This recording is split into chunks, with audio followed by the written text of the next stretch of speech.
Okay, we'll call the meeting of the Public Safety Committee to order. Roll call, please. John, Here. Seth, Here. Crystal. Here. Todd. Here. And Steve will not be here tonight.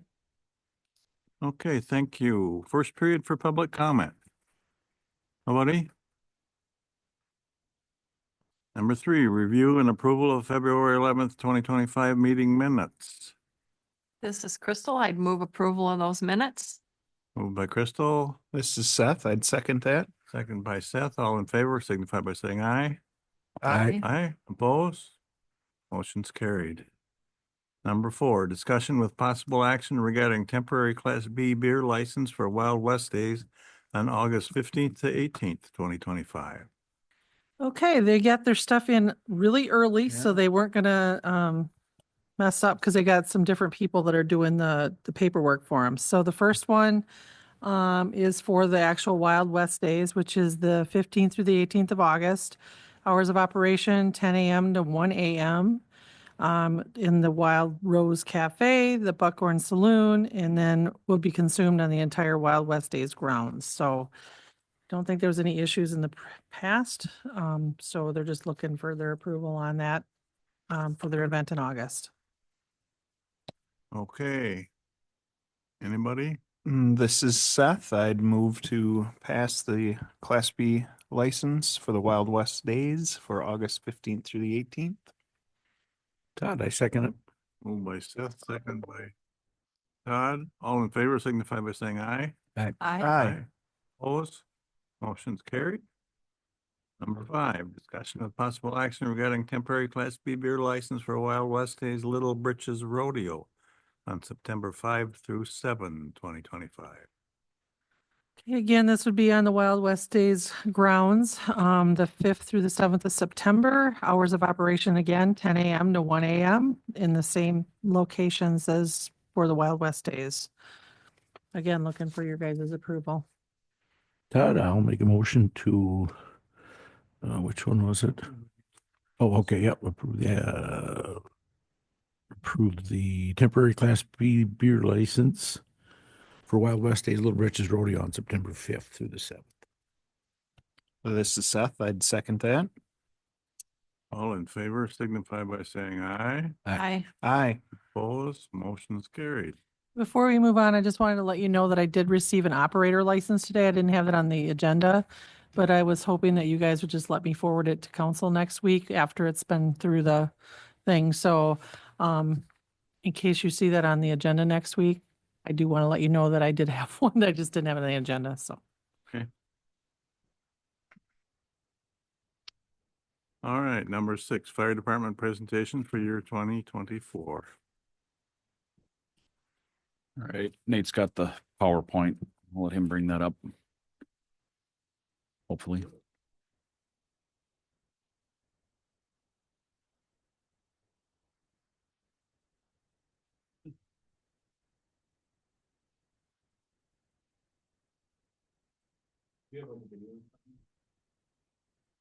Which I probably won't play, but yes, there's video on there.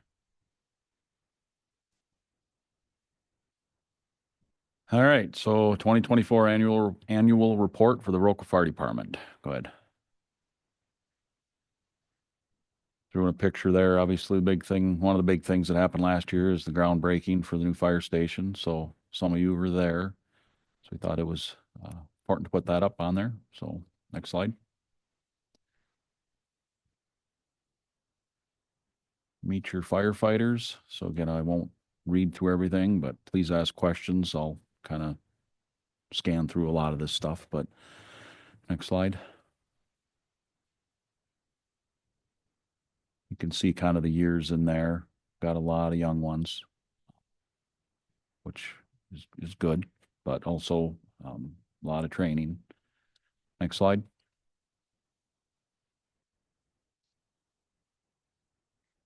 Next slide. And you've got your officers, obviously myself, Assistant Chief Martin, and then Captain Marks. And we've got, next slide, 6 lieutenants. Lieutenant Larson, Lieutenant Brown, Lieutenant Rahr, Lieutenant Bankus, Lieutenant Sandwick, and Lieutenant Running. Jared, please. He's looking for the Girl Scout cookies. All right, next slide. And then we've got actually 5 juniors, but this slide was made before the 5th one came on board. So, but we currently have 5 juniors, which is awesome. They just started entry-level firefighting class through Western at our fire station, I think last week. So a few of them might stick around, a few of them will obviously lose. Typical for that age, but still being a part of their future. And if we don't get to keep them, then maybe another community might benefit from it too. So before we move on from that, I just kind of I don't think this is in the slides. So currently, well, we've got a police and fire commission. Yes, police and fire commission tomorrow night. So with them, if they do approve, I've got 4 new applications. So these numbers that I'm giving you will include that, planning on them approving them. But once we get through that meeting, well, you have 30 firefighters. Of those 30 firefighters, 18 of them are medically trained. And then we also have, I'm sorry. Yeah. We also have 6 EMR only members. So that puts us at 36 total members currently. And a total of 24 medically trained out of that 36. That's a pretty good number.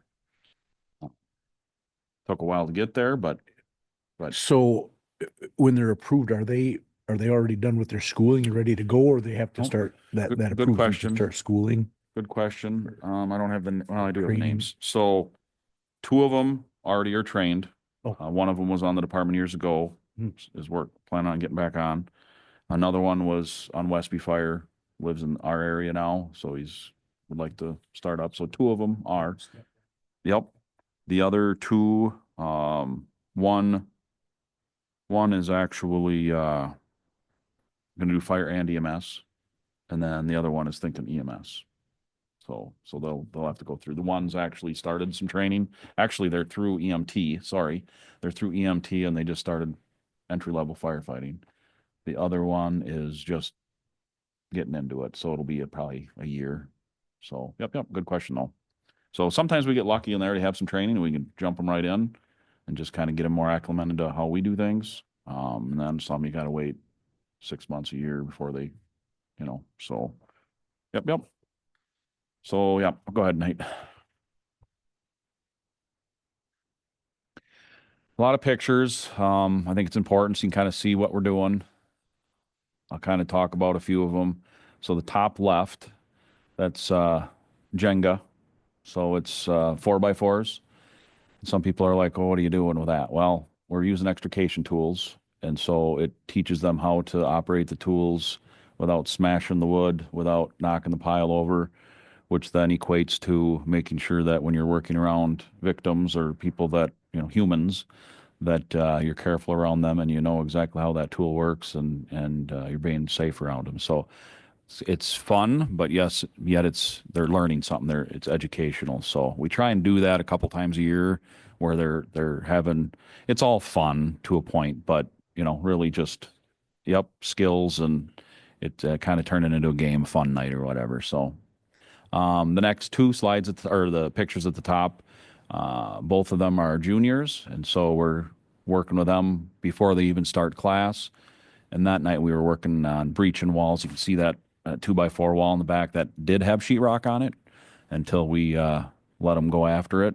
But it's some techniques for gaining access to fires, but also self-rescue. If you get trapped in a room with a hazard, you can break through and get into a safe side or whatever. So that's in your training tower that we've got that prop built into it. Trick-or-treating's top right. Lower side is some water movement, training with hose lines and different things like that. So that's Jared teaching one of the new juniors. Next one over, I think, was chili supper. Next one is another junior. Same like breaching through walls and stuff.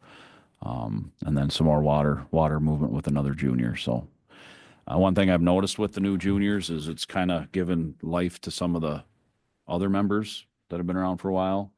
just kind of brings a little extra energy maybe and, you know, purpose, let's say, which sounds weird, but over time you just need that extra energy, let's say. Yep. So next slide. So those are the videos. I'm not going to play them tonight. Nate, if you could forward this out to all council members tomorrow, but just a couple of videos, we put them in there, but it talks about risks that firefighters get into every call that they go on. And so feel free to watch them at some point. One's 6 minutes, one's 4 minutes, but just kind of gives you a feel for how serious the job can be at times and the health risks and so on and so forth. But so again, please watch those if you feel inclined. Next slide. All right, a lot of call information, what kind of responses we go on. This includes the city and the town. Some slides will break it out so you can kind of get a feel for what we're doing between the city and the townships. But this is our overall call volume and ended up being 665 calls. And then you can see the pie there. It kind of breaks it out, shows you obviously medicals are a majority, which is typical. A lot of departments see about 33% fire related and 66% medical. We're running, I think, I don't have that number in front of me. I want to say like 60-40, 55, somewhere in there. So we're not quite that number, but so vehicle accidents is the next big number in there. We get quite a few of those, 59 of those last year. And then you can kind of see the numbers change from there. You can see 31 times we did public service education. That's a higher number, and rightfully so. The more we can train people, educate people, the safer they'll be on a day-to-day basis. Go ahead, Seth. Without having knowledge of this previously, that medical number obviously jumped up when you became EMS and fire. Yep. Was there calls were you guys involved with We were on medical some. prior? Okay. Yep. And I think the next slide it'll show you some of that. So good question. But any questions on this one? Otherwise we'll jump to the next one. So I think that'll help answer that question. So this is now just City of Viroqua, and you can see what color is that middle one? So at the top there, you've got fire, and then you've got rescue and EMS, and then non-fire. So we broke it way down. The fire line is basically something that was burning. Then the rescue EMS, the center bar would be the medical, and then the non is all your other stuff. So it'd be a car accident, it would be a gas leak, it would be those kinds of things. So to answer your question is, yep, 12 medical calls in 2020.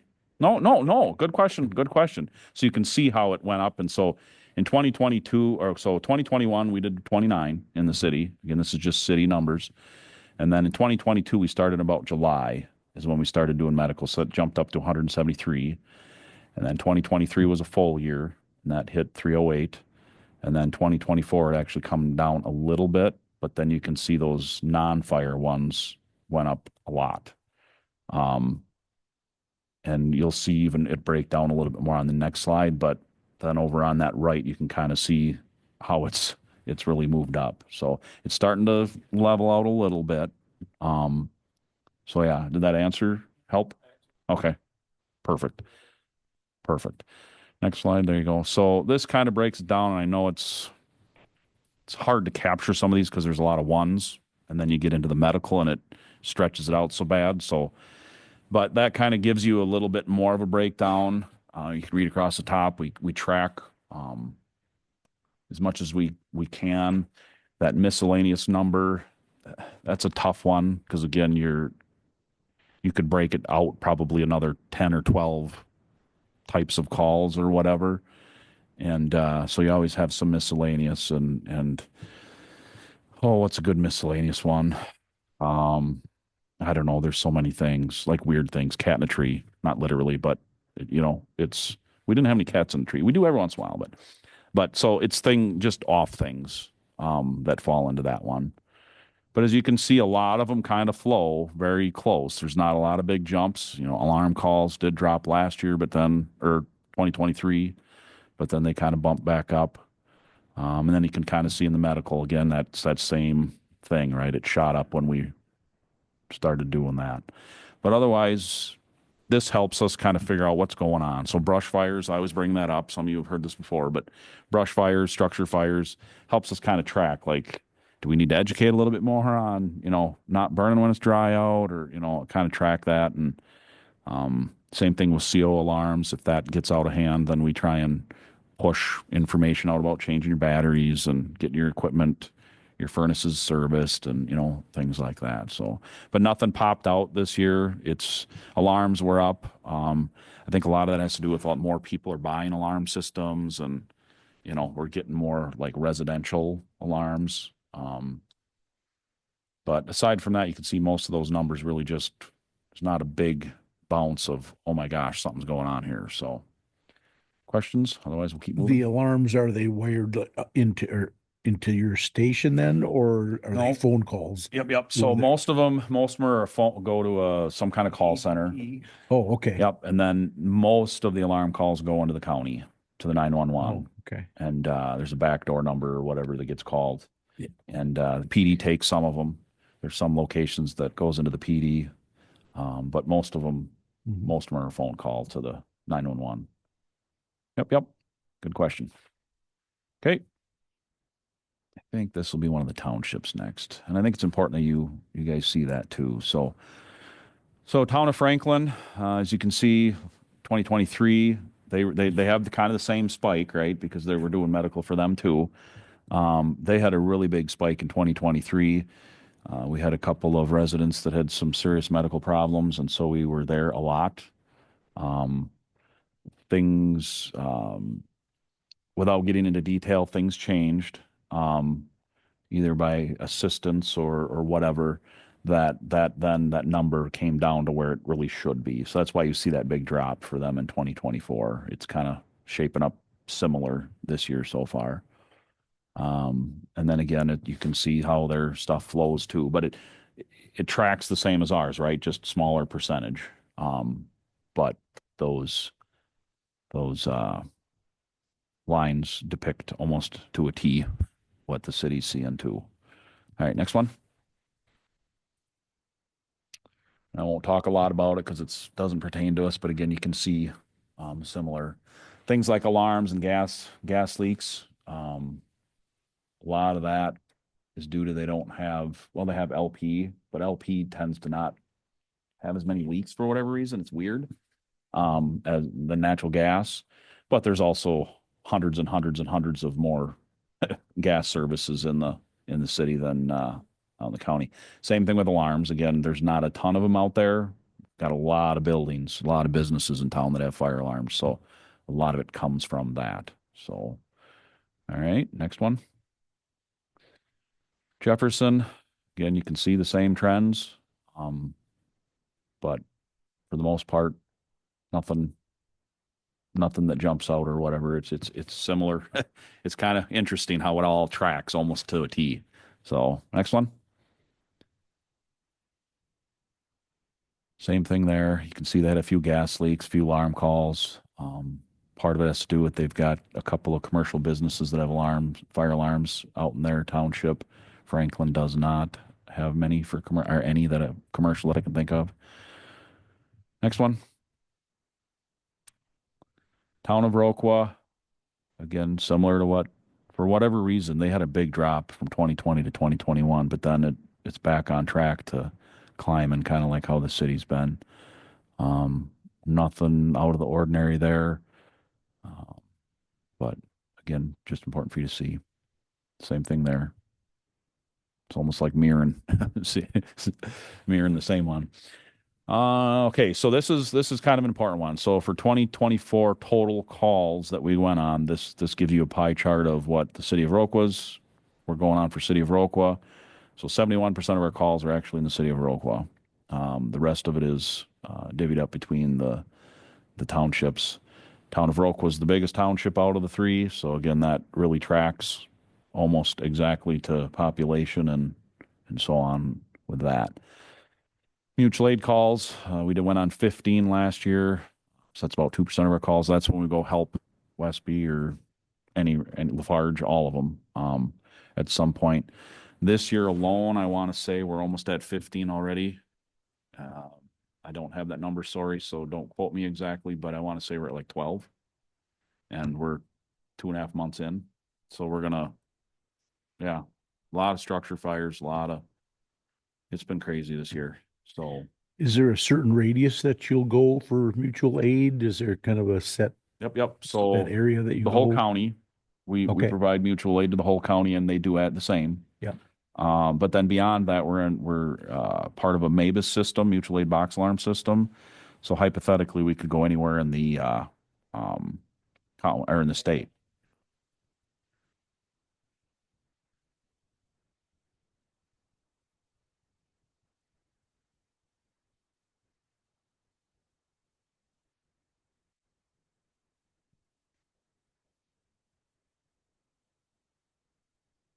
Might have to make a phone call here, but let me see how it goes. So where's that? Oh, so MABUS, we've signed on to MABUS. It's kind of an auto aid thing. You can turn it down if you can't cover your own or something's going on that way. Sorry. Could be yep. And we've went to Columbia County. They had that big recycling center fire. They called us for some resources. We don't do that a lot, but every once in a while. But we can do the same. Yep. We've got contracts that we've got filled out and spells out what the requirements are and all that. But we can also in turn ask for it back. So, all right, next slide. That just kind of lays out some information. I won't read them all. Again, when you get it, you can kind of take a look, but it gives you when we hit kind of similar numbers from the previous year, kept going faster and faster. Give me 2 seconds. Sorry. If we can just give me a break here. I have a question I bet somebody else can answer. What did we do with all the medical things before we had the EMS and people to handle them?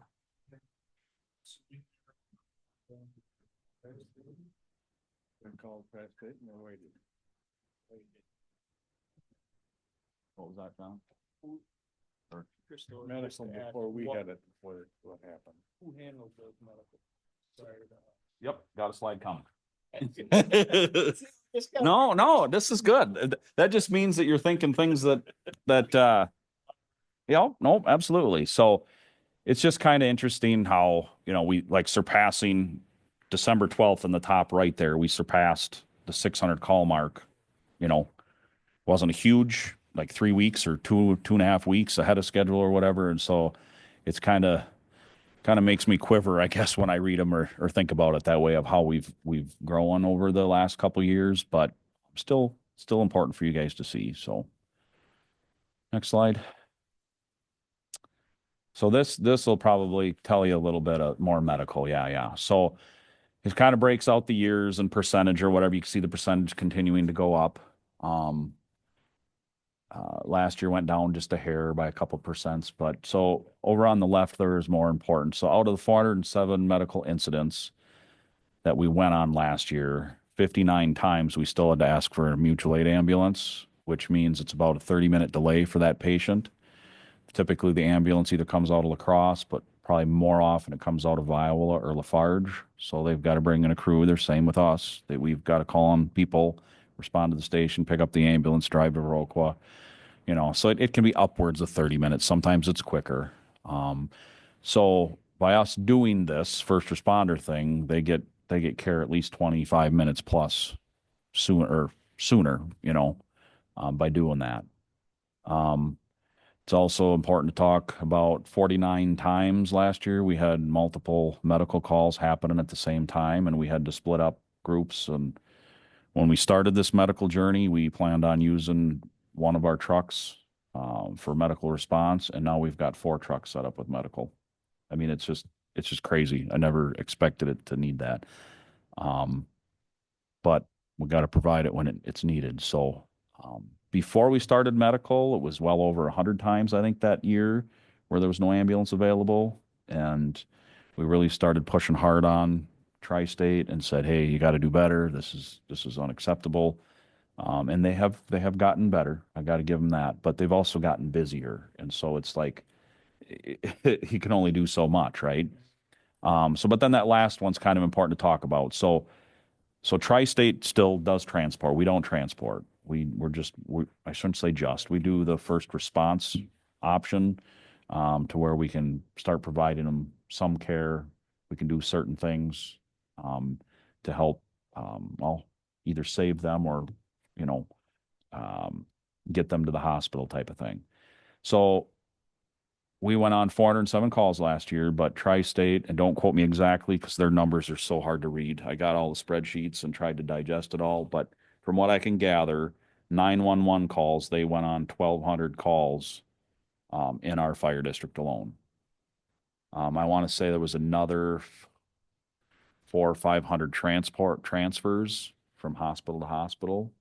So it was well over, I want to say it was well over 1,800 calls of some sort that they did either out of the hospital or in our fire district. So we're going on approximately a third of the calls, 911 calls that they go on. So I get that question. Why are you going on so many calls?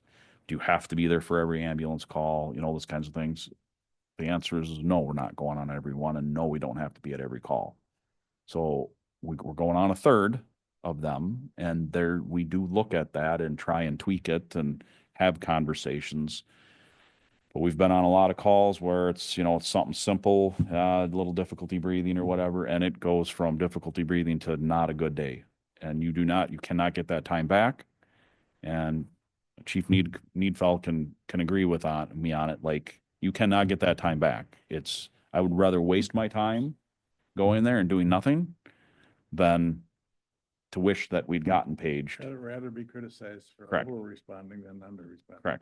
Correct. So, but we watch it. With that being said, you know, if we're not needed, then let's not pull our volunteers out of their jobs and their families if it's not needed. So it's a fine line, and it's tough at times to figure that out. But anyways, so that's kind of, hopefully that helps the questions, and then gives you a feel for, yeah, we're not in the business to go on every single ambulance call. We're in the business to help someone in need and help Tri-State when they need it, be it a code or be it when they're not available or just extra hands. What I have noticed is we're turning the ambulance around quicker, so they're ready for that next call, because we can help carry their equipment. We can help load the patient. We can help, you know, whatever. And you're saving minutes every time you do that. And therefore, they can get back on the road and ready for that next patient. And we've seen that that's been a huge help too.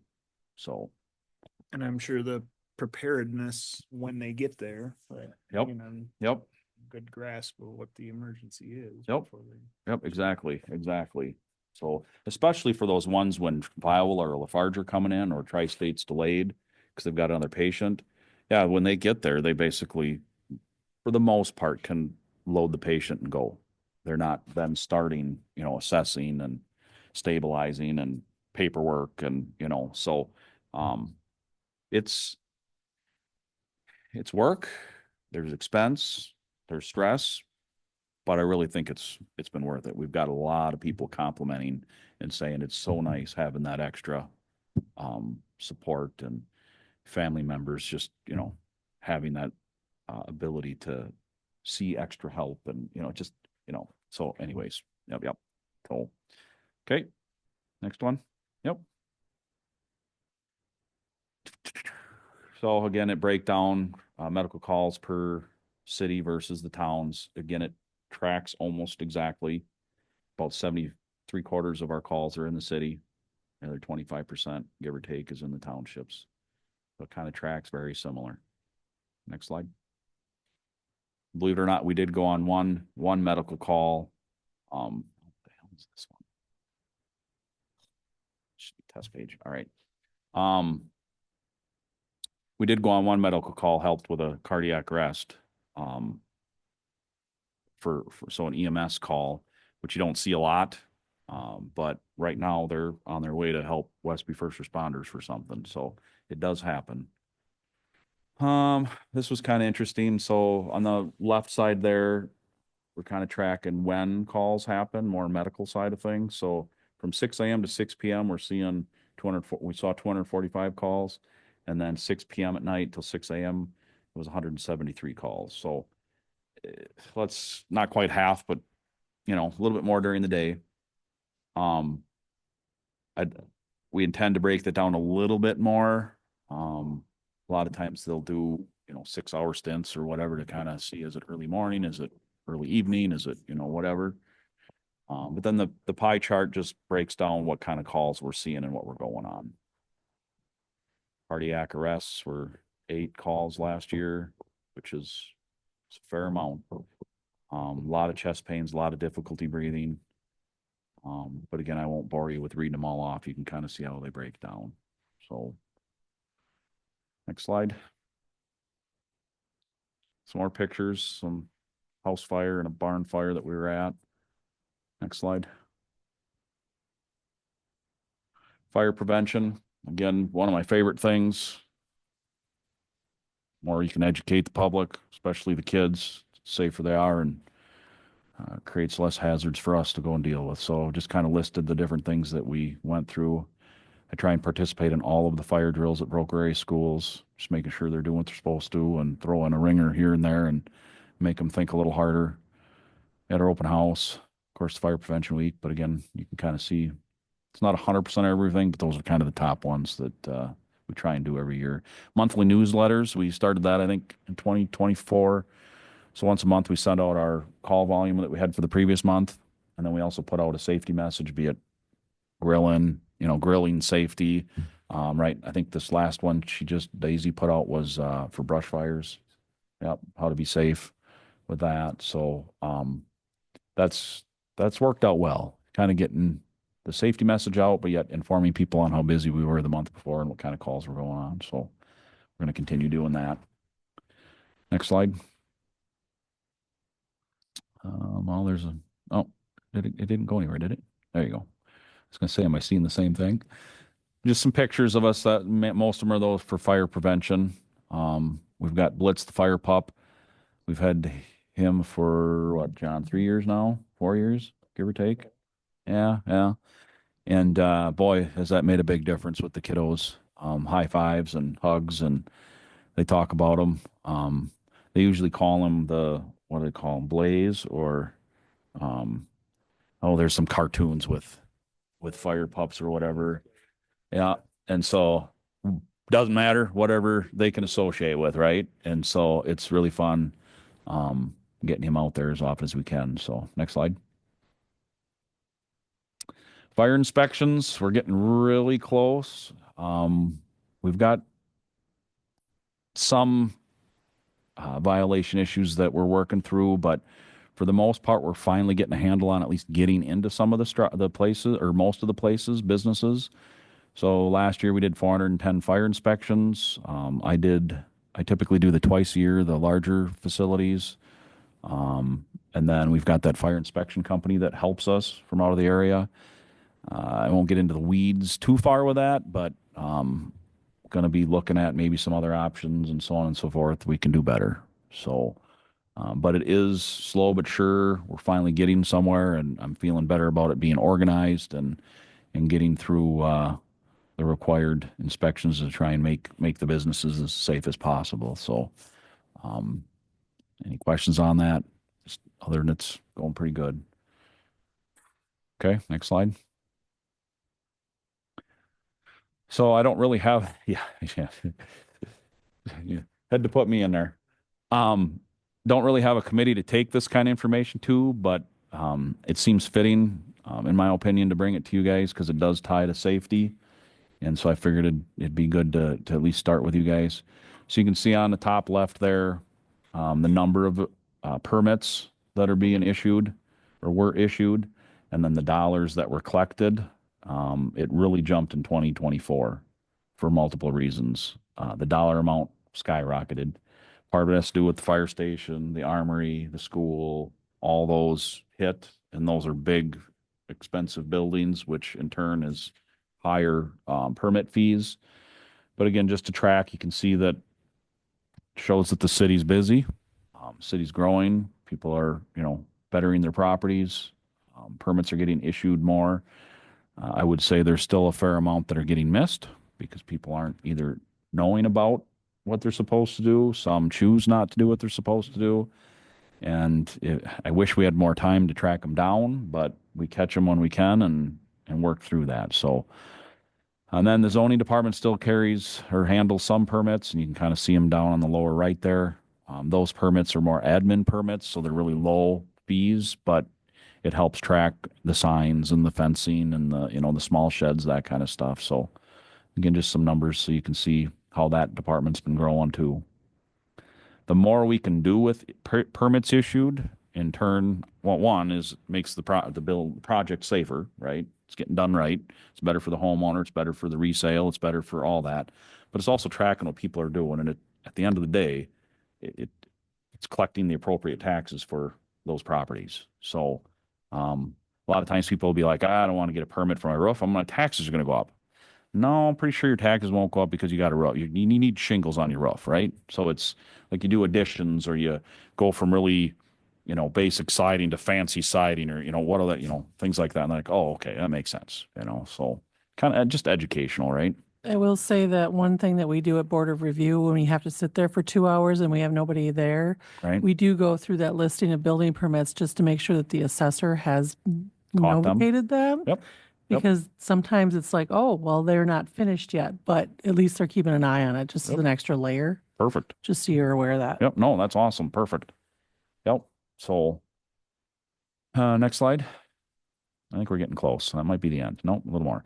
So training, just again, you can read through that, but those numbers are sometimes guesstimates, but we've got well over at least 3,000 hours of training hours that they put in a year, the firefighters do. And then number of emergencies, it's probably higher than that with the medical calls. But again, it's really hard to track without spending a ton of time looking at that. But it's, you can see it's a lot of hours. And then it's still important to talk about the number of hours that were donated, right? So there's well over 1,000 hours that the firefighters put into where they don't get paid. They're working on a truck, they're washing a truck, they're helping with something, they're doing some side training, whatever it might be. So, but yeah. Okay, next slide. Some more pictures. They played dodgeball one night. Everybody's like, seriously? But so what that did was they were practicing controlling their breathing, is ultimately what that's for, and having fun at the same time. But keeping your balance, practicing your breathing, those air packs only have so much air. And so if the better they can control their breathing when their heart rate's up, the longer that pack will last and the more work they can do. So it was fun. They had I had a blast doing it. So next slide. Every couple, 2-3 years, we do grain bin rescue. So we actually brought in a truck full of corn. We've got specialty equipment that was bought by the FFA from Baroka Schools. They had a grant that they purchased that equipment for, so we were practicing rescuing some out of corn. So, next slide.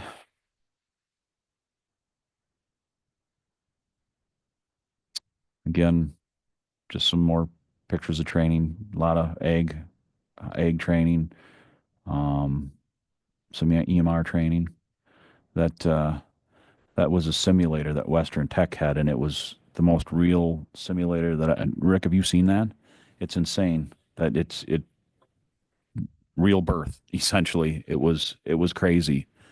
Great training. So, that's all of our members. We had some Westby members there too, I think, that participated with us. So that was actually in Westby. So yeah, there was some Westby people there. So next slide.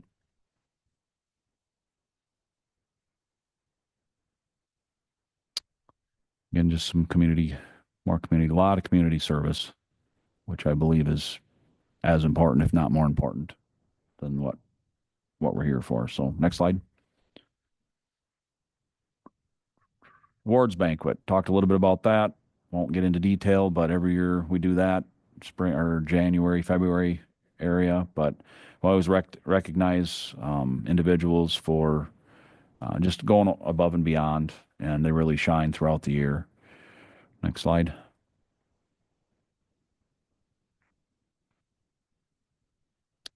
Those are the members that put a little extra into fire education this year. Others did some things too, but these are the ones that really put in extra time. Next slide.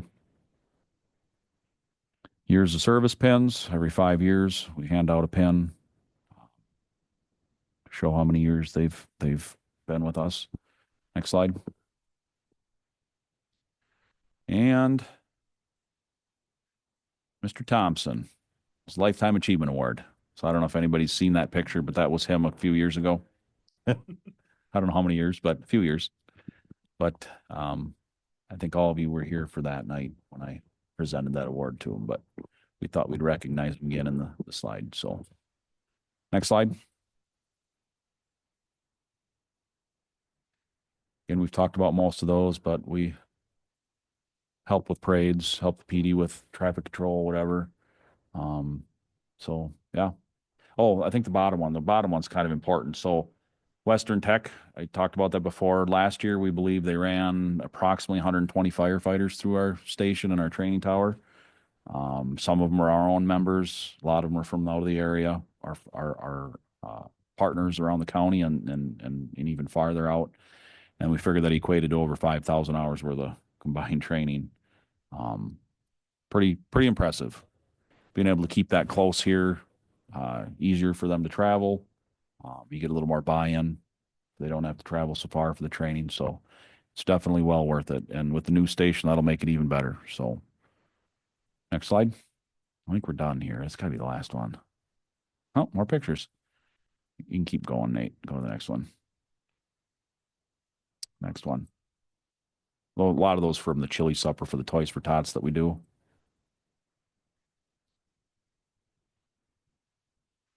So plans for 2025, I don't really want to add anymore. We're so busy, but we're going to obviously continue doing what we do best and education and we want to concentrate a little bit on our firefighters now. We've really pushed hard on the medical side, so we're kind of coming back around now. We're trying to concentrate on getting more new firefighters in. Next slide. Yep, fire station project, working on our ISO rating. That's been getting better little by little each year. Pre-plans, we got to do a little work on pre-planning. That needs some attention, but need the time to do it. So, well, for hazards, yep, absolutely. So it helps us with what kind of hazards are on site, how many people live there, are there any special needs, if it's, mobility issues, that, all that kind of stuff, where the shutoffs are for equipment, just all that stuff. And so we've got the basics, but I really, really that needs some work. So next slide. Look at that. It is the last one. Any questions? I know it's a lot. Talked fast. I just want to stress how important I think it is that you guys, your department and your department are both at the elementary school. Mm-hmm. You're over there with the dogs once in a while and yep. And I just think it's important for kids to be around you guys in your departments, 100%. and not be afraid to talk to you and, be scared of somebody in a uniform and the more time you can spend over there, the better, I think. So You're spot on. yep, that's good. And we notice it right away too. The more we're there and the more The interaction, more they want to come all of a talk to sudden they're you, running up to you yeah, before you good. even notice them, and that's what we need, both departments. Right. And it's working. It Yeah. definitely is. When I was a kid, they didn't have things like that, and I was always kind of scared, but I was probably guilty of something. Mhm. Yeah. So the biggest issue with when there's a fire, a lot of times kids will hide because we look like, an alien or whatever, right? And the kids will talk about that, right? And so when we go over there for Fire Education Week, we actually put someone in full getup and they talk through it and sound funny, and they crawl around and let them touch them and hear them and get on their same level. And it's been proven that if anything ever does happen, if they see that, now they're not scared. They're like, I want, I want to be with him. Right. And, so yeah, absolutely. Absolutely. Seth, did you have something? Well, it's kind of off topic, but Oh, go in ahead. that picture of John, one thing's sure you weren't looking for your cell phone in that picture. Probably not. No, no cell phones. A few years before that. Anybody else? John, did you have a question? Anybody else? No, no. And if you have any questions, like I said, Nate will send it out. If you have questions, call. I'm more than willing to bring something to this meeting, whatever. So it's a lot to talk about. So you always wonder if you're saying the right things or telling you what, getting you answers for what you're thinking. So, okay. Appreciate it. Yep. As if you hadn't talked enough, we'll go to number Yeah, I 7, know. update on fire department building projects. Not a lot new to report. I mean, they've got the roof on, it's sealed in finally, doors are on. They've got a few more man doors or whatever you want to call them that they got to go in, but for the most part, it's sealed in. They're getting interior walls in on the admin side. More concrete coming later this week, maybe first part of next week. I talked to the on-site guy. I said, so when am I going to move in here? And he said, well, I'm shooting for July. I'm like, you've been saying that. How is it even possible? And he's like, that's what I'm shooting for. I said, all right, I ain't going to hold my breath, but he's sticking to that July mark. So we'll see what happens, but they're really starting to move now. Now they've got the roof on, and it's kind of crazy. Every day you go in there, you can see change now. So aside from that, I talked last week or whatever as far as the budget and how that's looking. So I really don't have a lot more than that, John, I guess, unless someone's got specific. I just want to know how you moved the training tower, because I left town for a short time and came back and it was moved and I was like, there was an act of somebody. Yeah. It took them about probably 2 weeks of cutting and messing with it. Yep. And then in about a day or two, about 2 days, they had it on the ground. And then in 1 day, they had it all moved and restacked. And then they took another probably couple, 2-3 weeks, not every day, not all day long, but a couple, 2-3 weeks to then weld it and kind of put it back together. And they're probably 98% done with it. But yeah, it was insane to watch it. It just went boom, Than our idea of renting a Huey. Yeah, that still would have been fun to watch. That'd have been fun to watch. So on the fire station note though, I'm shooting for like the first week in April. I'd like to invite the public safety committee to go over there and do a tour. The reason why I don't have an exact date is I want you to be able to go to when you can get around. So if we pick a date, which I'm going to do sooner than later, I'm going to pick a date and make sure you guys know about it a couple weeks ahead of time, which is getting close, I guess. Time. We may have to change it, just do if they pour new concrete. We're not going to want to go because you aren't going to be able to get to a lot of it. So, but just kind of plan for that, maybe Wednesday, the first Wednesday of April, just kind of be thinking that way. I figured, I don't know how your timing does 4 work for you, or would you want to? Typically. Okay, I what mean, works for you better? 5 work. Okay. Okay. If it works for everybody else, No, understood. or Understood. it's I want to make sure, time I want to make sure as many of you can go. So, we definitely don't want to do it too soon because otherwise they're still working and clanking and, making noise and stuff. We might be in the way, but, is everybody okay with like a 5 o'clock-ish to make sure Seth can get back? So I'll shoot out a message, and you're thinking the day after elections. I suppose it would be, wouldn't it? Yeah. But that- Yeah. Yep. Somewhere in there. That's what I'm kind of shooting for. Again, weather or concrete or whatever, I might bump it a few days or into the next week. So, Wednesday would be. okay. Yep. Okay. Lori, I talked to Chad a little bit about Yeah, that. We would yes. need to publicly notice that Yep. there's a quorum of council on the tour, but it's not an actual meeting. So Yep. nothing other than discussion of the building we're walking through will be discussed. Okay. Yep. And then would you recommend it on the following week then? Would you rather wait till the second week If in I April? get to go, I'd prefer it be on the following For week. 'cause for that selfish next- reasons. You Very can't selfish come. reasons. You can't come. No. Well, then do whatever. It's up to the group. If you want to bump it to the second Wednesday and let's shoot for it. And the only thing that would stop it is if construction messes with it. I'm okay with that. Do we want to do that? Shoot for that? I'm just trying to remember when we set up plan commission. Seems like it was the following Wednesday Hmm. and you have to be here. I'm gonna be there. Well- Thursday the 10th? I mean, I can do that.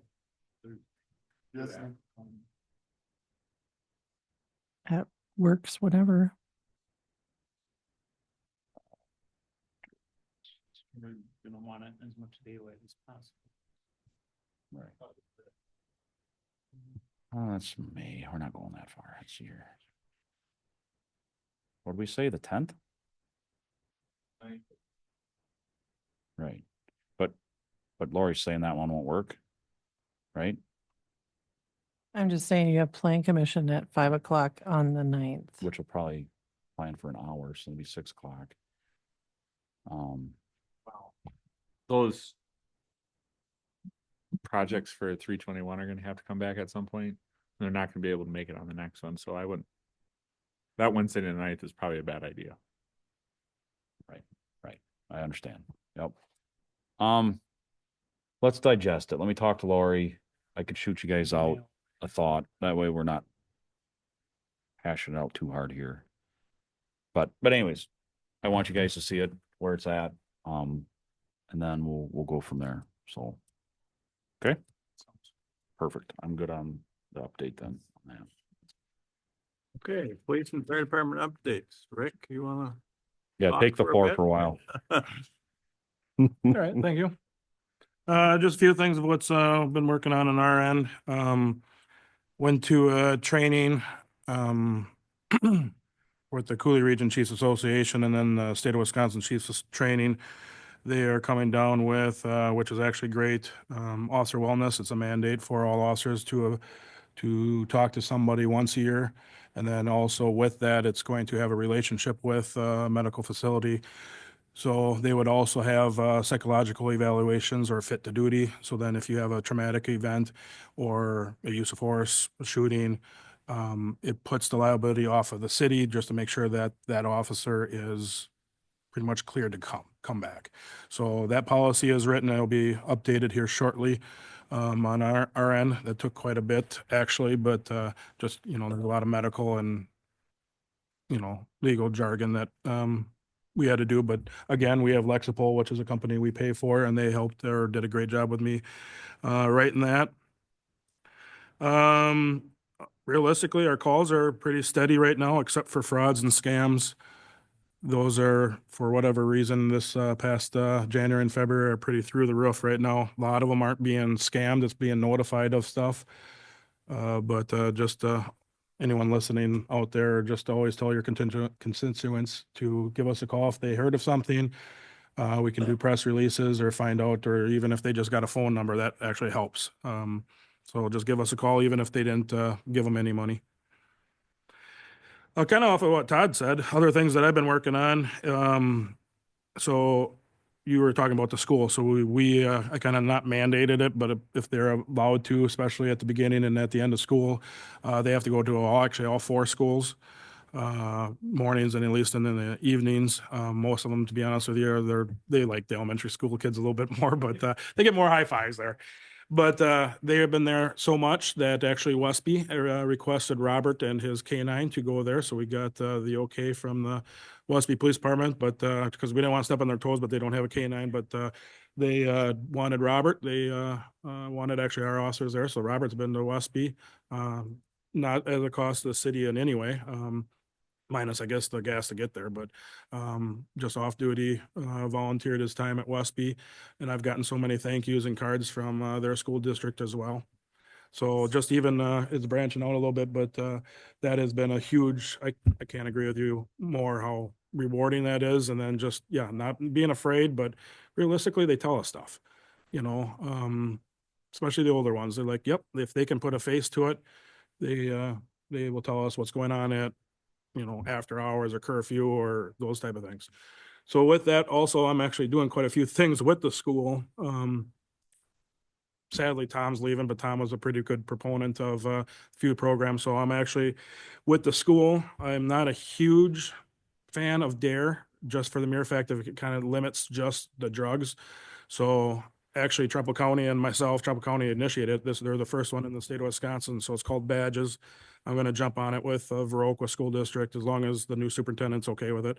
But that one's going to be more geared towards drugs, alcohol, vaping, bullying, and then actually sex or texting those pictures.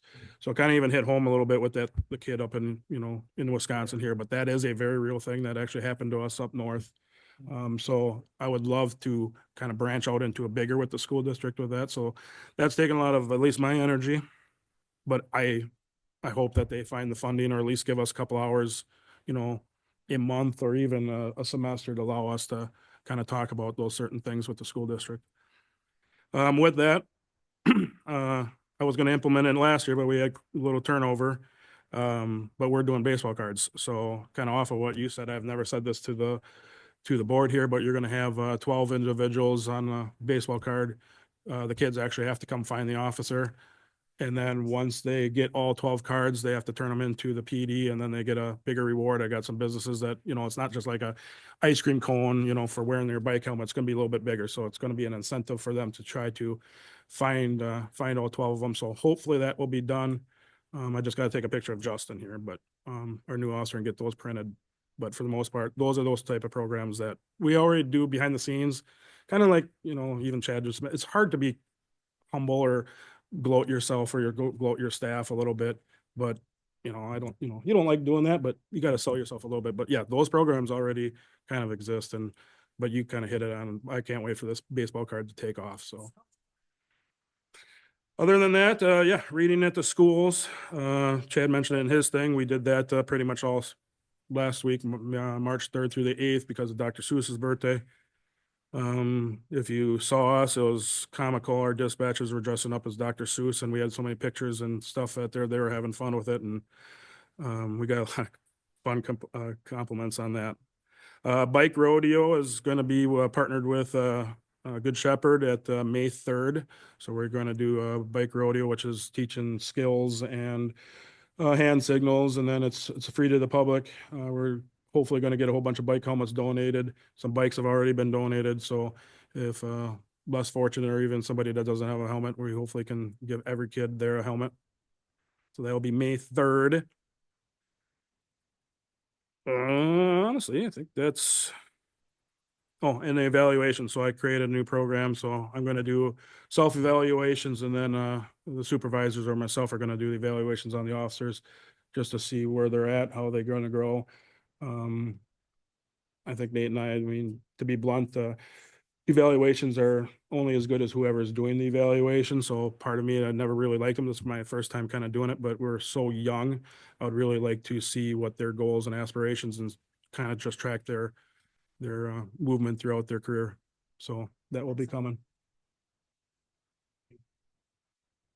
Okay, thank you. Chad? I really don't have a lot more because you just got done listening to me for a long period of time, but we participated in the Read Across America too. Blitz was there. And then our annual fundraiser, we had this past Saturday, that was a success. We did very well. We are going to be at Nelson Agri Center tomorrow morning or throughout the day to help. And we serve fish sandwiches. So if you're looking for a fish sandwich or a brat or whatever, but we do the fish sandwiches. Help Nelson Agri Center out, but then they also make a donation to the fire department. So we'll be doing that. And I mentioned we've got 29 students at the fire station Tuesdays and Thursday nights. It's the biggest class I think I can remember in a long time. 5 of those students are with Viroqua Fire. They're actually the 5 juniors. So it's great. It's great to have that kind of numbers there. What makes up the other 29? You pull them in from. Yep. It's through Western Tech, so they put it out basically to their whole area. But there's years that we've had them up from Oakdale to Sparta, Shelby. So they kind of come from all over, typically in the county, but usually you get some outer bound ones too. So yeah, 29 is a good number. So aside from that, that's all I've got. Okay, thank you. Nope. Second period for public comment. Nobody? Motion to adjourn would be in order. This is Seth. I would make a motion for adjournment. Moved by Seth, Todd, I second it. seconded by Todd. All in favor signify by saying aye. I. Aye. Opposed? We are adjourned. Thank you.